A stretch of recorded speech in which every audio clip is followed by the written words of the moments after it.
Thank you, Micah. Getting all my screens set up here.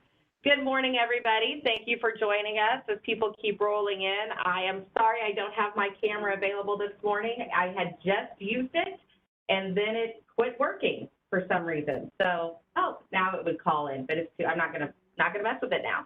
So, thank you for calling in today and participating in our quarterly Pulse survey results for the department from January. I know the statewide quarterly Pulse survey email went out last week.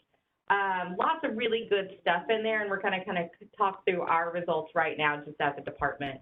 So to start with, I know one of the things that always seems a little bit disappointing in our quarterly Pulse surveys when you look at the statewide results is the number of individuals we have completing the survey.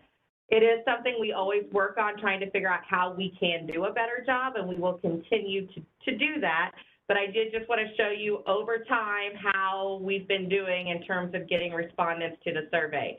And so you can see that it's been a little rough during the pandemic for us to get survey respondents. Hopefully we will see that increase in our next quarterly Pulse survey, and we'll be talking about and are always interested in ways to improve participation. So if anybody's got ideas for ways to improve participation, feel free to send those my way. Our January results were pretty good. Again, the January survey, if you'll recall from the statewide webinar, was direction and leadership. So those were our two options this time around, our two categories, focus areas. And you can see direction, of course, that is, do we have a clear sense of where our organization is going? We did have a major increase across the majority of our locations. And when I say locations, and you guys are mostly familiar with this, when you sign in to do the quarterly Pulse survey, you select not only what division you're a part of, but also if you're in a regional office or if you're at a facility, all of that gets selected. So we did see a major increase across the majority of our locations. We did see a 7% increase as an agency since we started doing quarterly Pulse surveys. So that's really good information. We're at 57% as an agency for direction statewide. That's at 61% of our employees agreeing. And 88% of our employees really care about the fate of our organization. That is a decrease of 1%, and I know a lot of agencies sit at 90%, but we've also had a really, really challenging year. So, and we do struggle in some key areas with a lot of overtime and some other things that we've had to do testing at the facility. So there's a lot of things right now that make our jobs a little extra stressful. If you look over here in the box, you can see that the three categories under direction are shared vision, strategic clarity, and employee involvement. And we've gone up in all of these categories. And so very excited to see that more of our employees are agreeing that, or strongly agreeing that on the questions that are asked under these categories. Then the next one was leadership, and that is extent to which leaders inspire by action. And again, this is an increase for our department. We're up 2%, so 58% of our employees agree that our leadership inspires by action. And leadership varies. When an employee answers this question, and it should vary based on what leader they're specifically thinking of.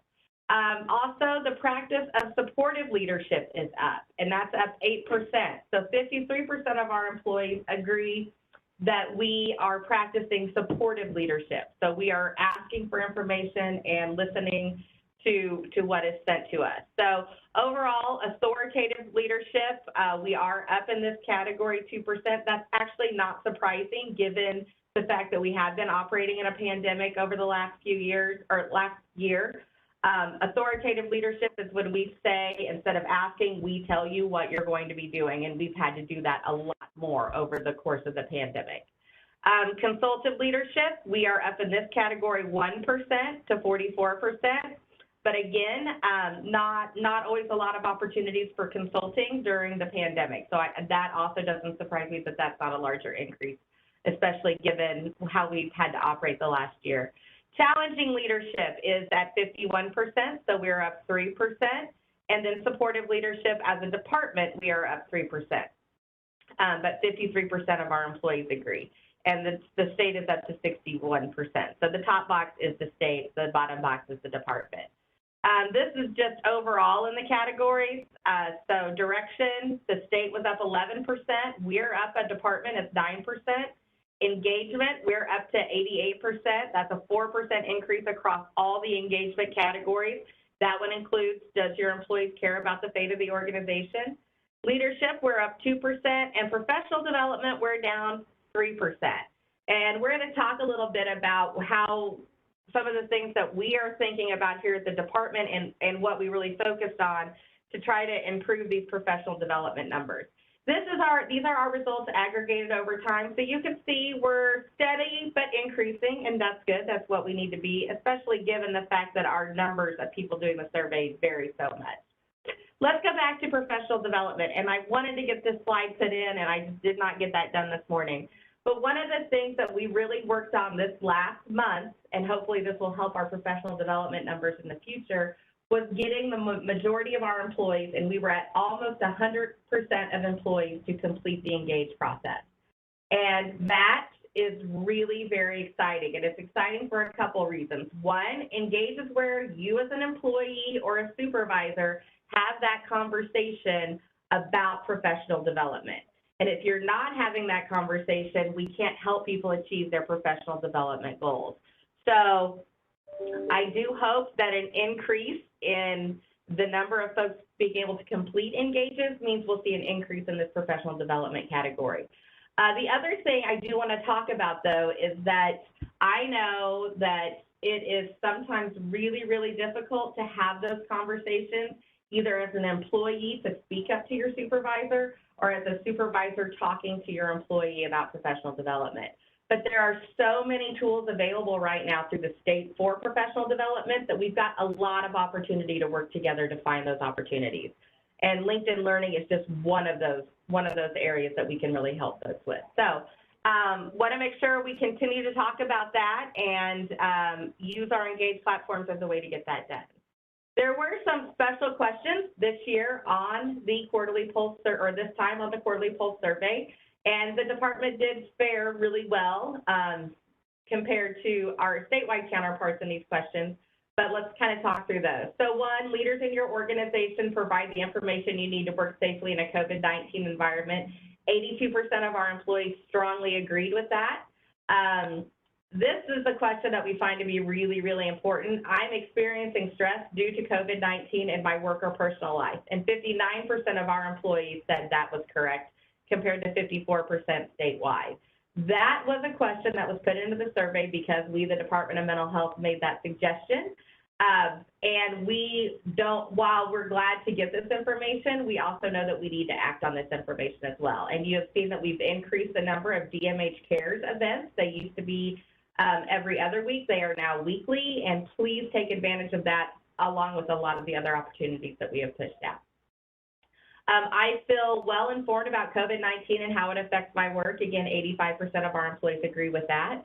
I have the facts I need to make an informed decision about whether to be vaccinated for COVID-19 or not. 82% of our employees agree with that, which is good. Unfortunately, we don't have 82% of our employees vaccinated yet, and we will continue to make vaccination pushes. All state employees are eligible for vaccination at this point, and all Missourians will be eligible for vaccination on April 9th. Sorry, we're in April.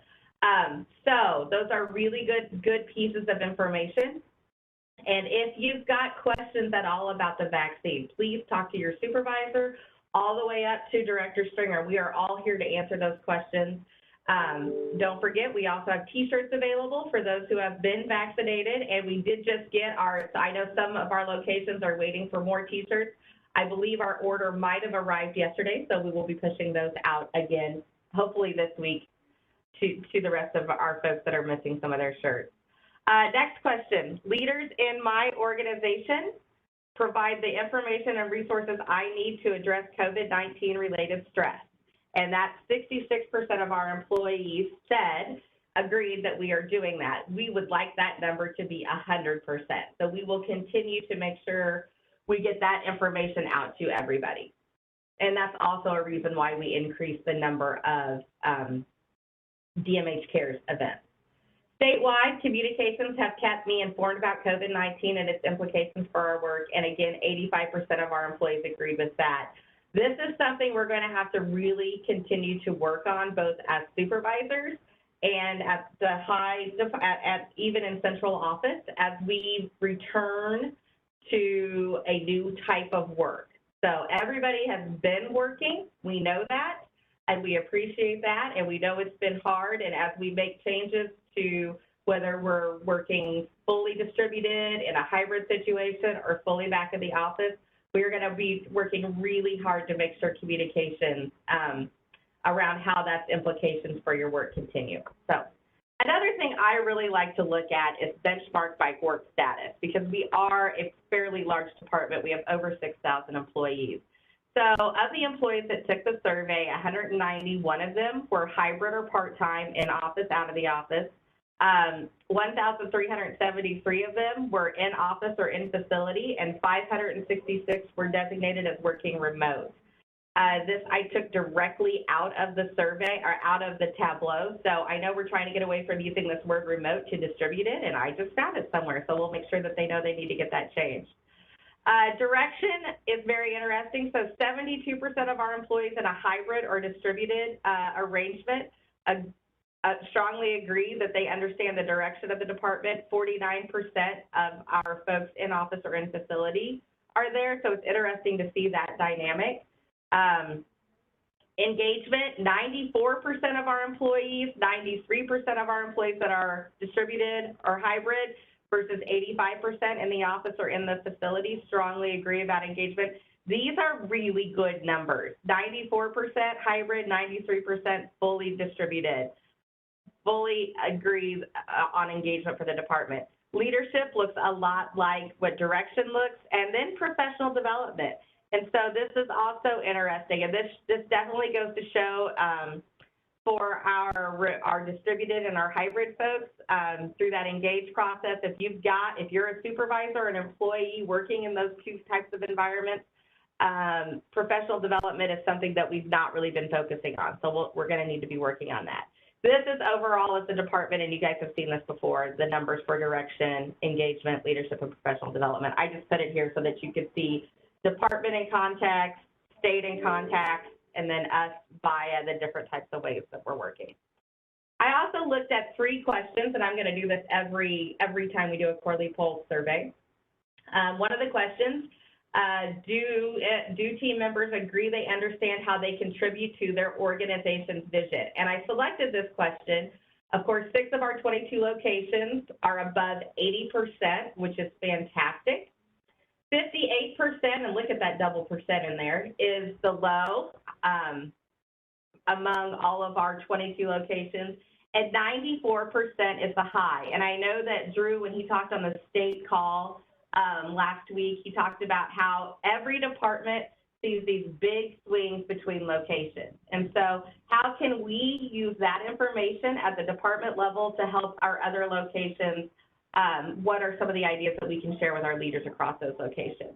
Overall, the department was at 71% here. So we do have more than one location where they're above 90 in terms of their team members understanding how they contribute to their organization's vision. The next question, we have how many of our team members agree that the leaders create a sense of teamwork and mutual support? Again, looking at across all of our 22 locations, 27% is our low and 86% is our high. Overall, as our department, 54% of our team members agree that leaders create a sense of teamwork and mutual support. So again, wide swing there. How can we learn from each other? Only 3 of our locations saw a decrease in this category. And then the last question I looked at this time specifically is, how many of our employees agree managers are providing helpful coaching? Again, that professional development category. 33% is our low across our 22 locations, and 84% is our high. 53% is our department's overall answer to this question, and 9 out of our 22 locations were below 50% here.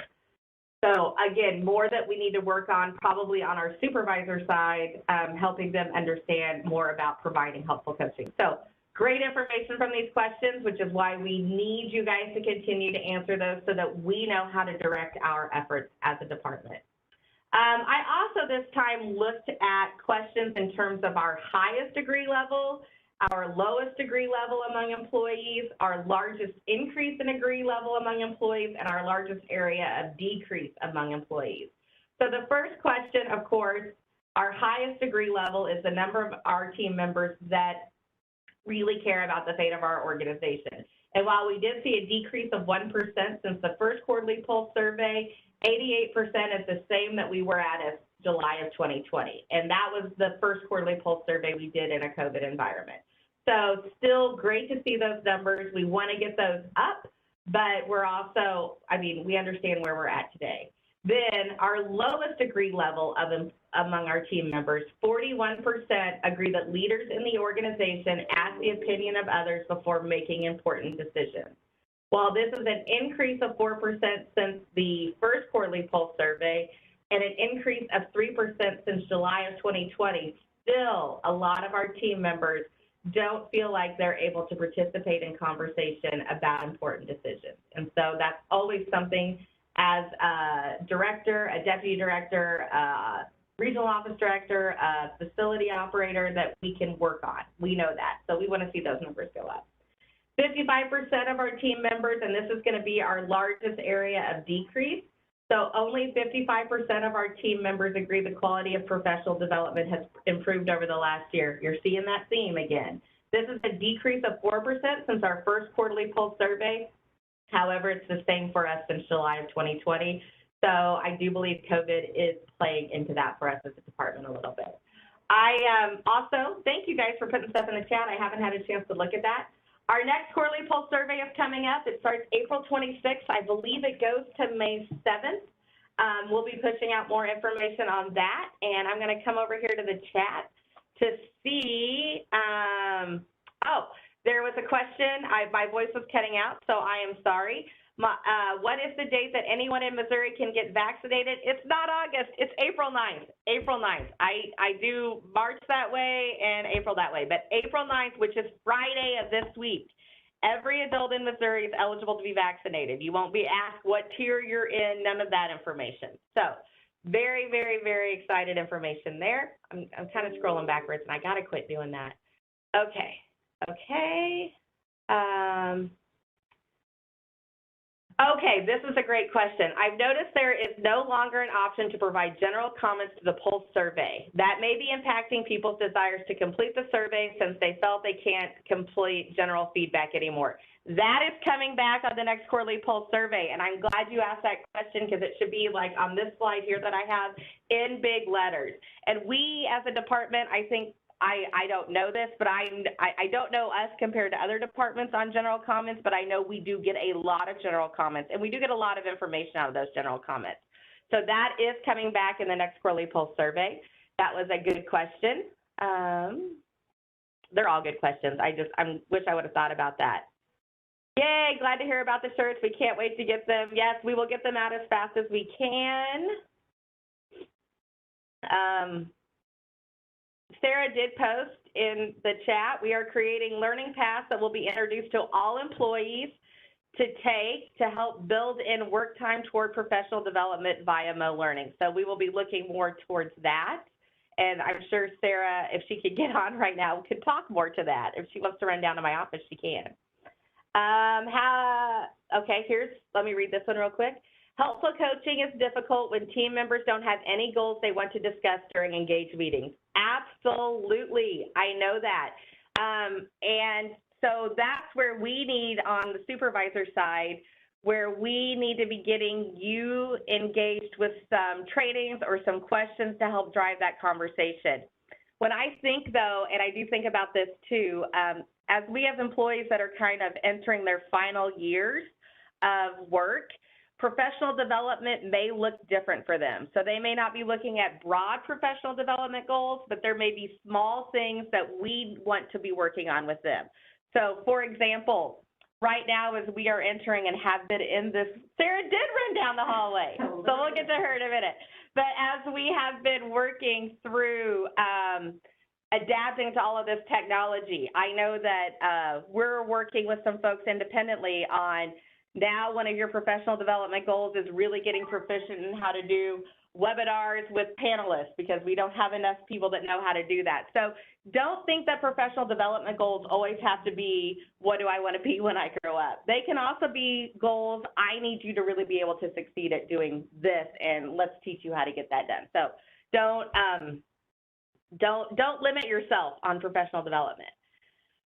Yes, that we've already answered that. We are at 229 participants today, so that's fantastic. And Carrie likes to point out, thank you, Carrie, that anybody 16 and over can access vaccine on April 9th. That now 16 to 18, I believe you are limited to the Pfizer vaccine, but wherever you go to get vaccinated, they will know that. The vaccinator will know that. So yes, very good information. I know if Carrie was on this call right now, she would be saying, so if you have kids between 16 and 18, you should be getting them signed up to get vaccinated as well. And I know she's gotten hers vaccinated just because of their jobs in the community already. So, and Sarah got made a panelist, but she ran down here in the meantime. So Sarah, would you like to talk about Learning Paths real quick? Yeah, Thank you. For those of you on the call so that you know what's coming, it will be coming out from your HR offices relatively soon. We are planning to create, and if you've explored Mo Learning, there are a variety of learning paths already created. We want to create one specific to our department using the Mo Learning content, along with any other trainings that we are able to upload into Mo Learning. That way you can go more like a one-stop shop versus having to go to a variety of links. We'll be sending information out about this and how to track your training in the training portal, because they're not one and the same system. But when we think about our learning path, we want to make it educational. We want to make it also something that you want to learn about. So as Val said, you don't have to have everything. It doesn't have to be specific to your day-to-day jobs. And I almost think of having, what was it when you were in college and you could pick some like generalist courses, so that you can go and find, what do I want to learn more about as part of my required training? We call it required because we want you to have time during work hours to do this training. I think a lot of people feel guilty going into Mo Learning and taking that time to actually listen and take notes, because many of us just don't have that time anymore. So you can almost have guilt over learning and being strategic in your thinking. That's awesome. I hadn't thought about that, Sarah, but you're absolutely correct. You do. I mean, even sometimes when I'm on a call, like a national call, a CMS call, and you almost feel guilty because you're listening, and you may only get one or two tidbits out of the call, but those are still really important tidbits that you could have only got from that call. So I like that. Yeah. Don't feel guilty about that. Yeah, we want learning to be part of the job so that you don't have that guilt, and you can then have options to focus in areas that you want. And then we also obviously want to include mental wellness, de-stressors, that type of information available, because clearly everyone has struggled this year. So it won't be, we don't want you to think, I have to go in and take this training. There'll be some that maybe you're not as excited about, but we really do want it to be something that when you walk away, you feel like it was helpful to you personally also. So those learning paths will be coming out. And then for the youth supervisors on the line, that will help you get to that 52-hour training requirement as well. So thank you, Sarah. I'm excited to see it. Plus, and someone asked, as in the chat, plus completing MELS as well. I know you're working on that, so yes. So for those of you who are taking more MELS courses, many of you, of course, in the facilities take, and the regional office, a lot of MELS courses. Yes, we are working with IT to have that information, what I call dumped, into the training tracker that OA has established. So for now, we are not wanting or needing you to manually enter those. Our goal is that by June 1, we have that data dump completed, so those automatically also transfer over for credit. Excellent, thank you. I know there was another thing posted in the chat. Communication training and practicing would be really helpful for supervisors, and making it mandatory would help improve things, I believe. So thank you for that feedback. We think so too. We don't disagree with that. But again, we make it mandatory to kind of help get rid of the guilt. So think about all the reasons why sometimes we're doing what we're doing, because there's usually more than just one reason why we make decisions that we make. All right, I actually have nothing else coming in the chat at this point.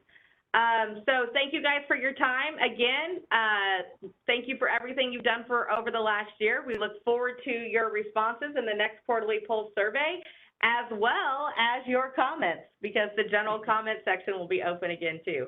Thank you again, and have a fantastic Thursday.